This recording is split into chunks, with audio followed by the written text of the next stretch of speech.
Bismillahirrahmanirrahim. Assalamualaikum warahmatullahi wabarakatuh. Selamat datang teman-teman di hari ke-14 program 30 hari 30 kisah bersama Hitam Production.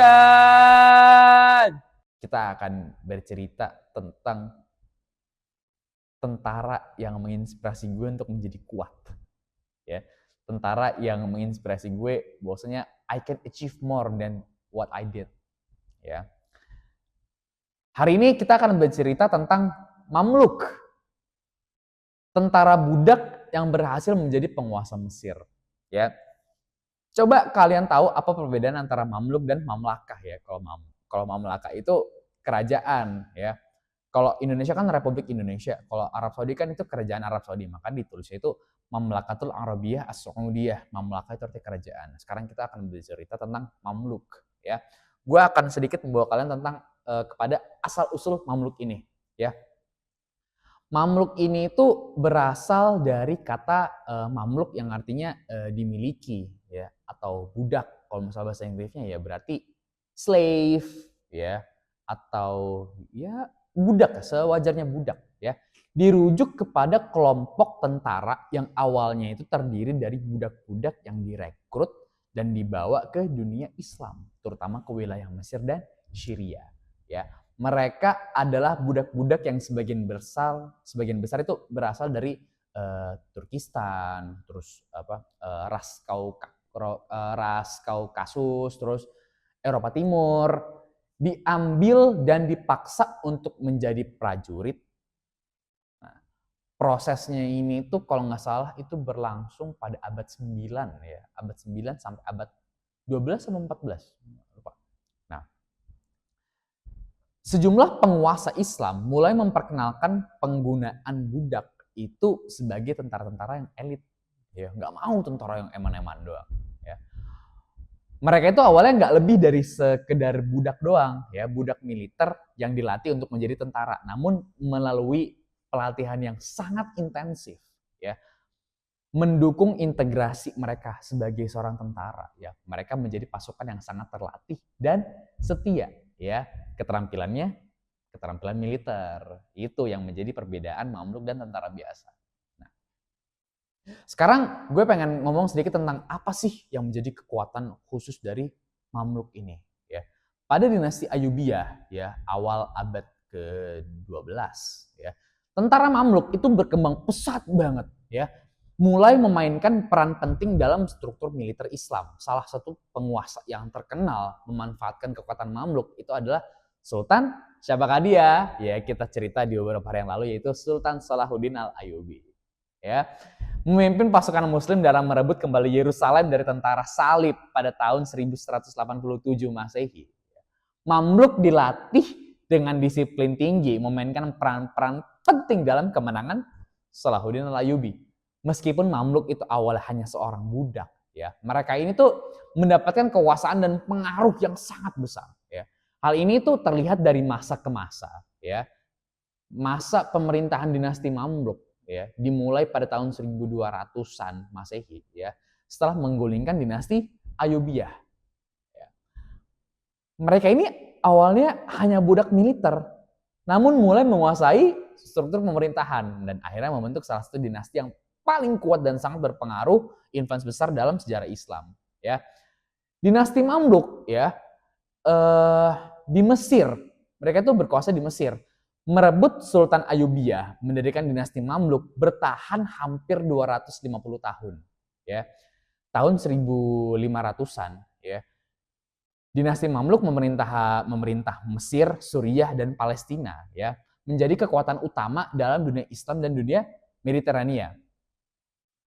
Di bawah kepemimpinan dinasti Mamluk, ya, Mesir itu sangat menjadi pusat perdagangan yang sangat adil, makmur, terutama dalam perdagangan rempah-rempah, sutra, barang-barang mewah. Ya. Para penguasa dinasti Mamluk itu memperkenalkan berbagai kebijakan yang mendukung pembangunan ekonomi berkelanjutan dan kebudayaan yang memperkuat sistem pertahanan yang sangat efektif. Ya. Pencapaian terbesar dinasti Mamluk ini itu adalah kemenangan perang Ain Jalut. Perang Ain Jalut itu pada tahun 1200-an, ya 1200-an. Di mana tentara Mamluk ini tuh berhasil mengalahkan pasukan Mongol ya yang sedang menginvasi wilayah Timur Tengah. Mereka menyelamatkan dunia Islam dari ancaman besar yang diawali dari invasi tentara Mongol ya. Tahu kan Mongol itu sekuat apa dulu kan? Sekarang aja kalau misalnya kita ngomongin Mongol pasti ngomongin tentang tentara-tentara militer zaman dahulunya. Bayangkan, dinasti Mamluk berhasil mengalahkan mereka di Timur Tengah. Walaupun datang dari latar belakang budak, ya, kehidupan para Mamluk ini itu berhasil menduduki posisi tinggi di pemerintahan Mamluk, di dinasti Mamluk. Ya. Ketika mereka memimpin, masyarakat ini sangat berbeda. Mereka seringkali diberi kedudukan yang sangat terhormat dan bahkan dapat menjadi penguasa, ya, yang memiliki kekayaan dan kekuasaan yang sangat besar, sangat influential. Ya. Proses ini terjadi karena sistem yang mengizinkan para Mamluk untuk memperoleh kebebasan dari perbudakan setelah mereka menunjukkan kesetiaan dan kemampuan dalam pertempuran dan strategi militer. Seringkali diikuti oleh status-status sosial yang sangat tinggi. Kalau misalnya gue ngomongin status sosial, kalian tahu lah gue ngomongin apa. Ya, jabatan, sebuah promosi dan sebagainya. Ini yang dirasakan oleh para pemimpin dinasti Mamluk. Mereka menjadi penguasa seringkali memiliki ambisi pribadi yang sangat besar. Banyak dari mereka yang terlibat dalam politik, mengambil alih kekuasaan dan bahkan saling berperang untuk mempertahankan posisi mereka. Ya, salah satu contoh terkenal dari apa yang gue omongin tadi itu adalah Sultan Baibars, seorang Mamluk yang menjadi sultan setelah berhasil mengalahkan tentara Mongol tadi, memperkuat kekuasaan Mamluk di seluruh wilayah Mesir dan Suriah. Ya, dikenal dengan kebiasaan mereka yang sangat disiplin, terorganisir, dan kehidupan mereka sehari-hari yang sangat disiplin. Ya, mereka memiliki sistem pelatihan militer yang sangat ketat, sangat strategis. Ya, membedakan mereka dari masyarakat umum ini tuh gampang banget. Ya, banyak kasus di mana para Mamluk itu tuh membentuk kelompok yang terpisah dan membangun jaringan kekuasaan mereka di kalangan tentara dan administrasi pemerintahan lainnya. Ya.